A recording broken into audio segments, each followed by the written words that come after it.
सध्याच्या काळात विकासाच्या नावाने भूउत्खनन आणि वृक्षतोड यामुळे वाढते तापमान ही जागतिक समस्या बनली आहे। म्हणूनच या पर्यावरणाचा समतोल राखण्यासाठी आणि पर्यावरणाचा हा ऱ्हास भरून काढण्यासाठी प्रत्येक माणसाने वृक्षारोपण करणे गरजेचे आहे।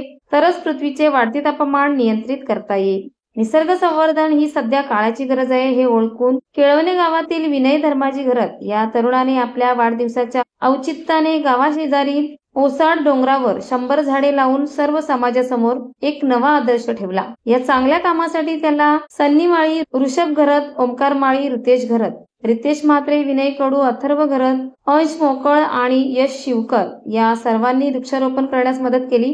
या लागवडीमध्ये फणस, आंबा, जांभूळ, चिक्कू सारखी फळझाडे तर करंज, अर्जुन, वड, पिंपळ यासारख्या जंगली झाडांचे वृक्षारोपण केले। डोंगर माळरानावर ही झाडे जेव्हा वाढतील तेव्हा पशुपक्ष्यांना चारा निवारा मिळेल, मानवांना फळे फुले सावळी मिळेल आणि हिरवागार निसर्ग वाढीमुळे पर्यावरण आणि निसर्ग संवर्धन होईल। आणि असे हे पुण्याचे कार्य करणाऱ्या विनय घरत या तरुणाला 25व्या वर्षानिमित्त वाढदिवसानिमित्ताने 100 झाडे लावल्यामुळे 100 वर्ष आयुष्य लाभावं असा प्रत्येक जण आशीर्वाद देत आहे।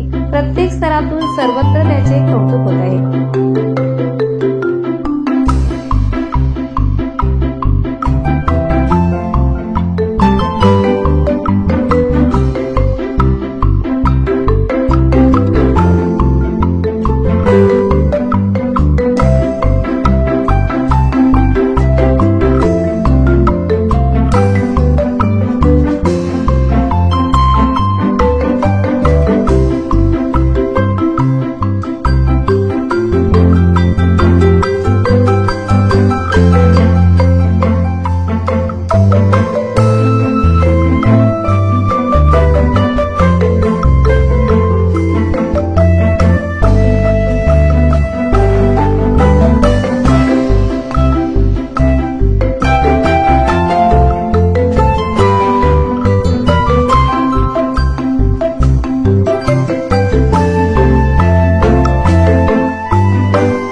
महाराष्ट्र वेदभूमीसाठी अजय शिवकर, उरण।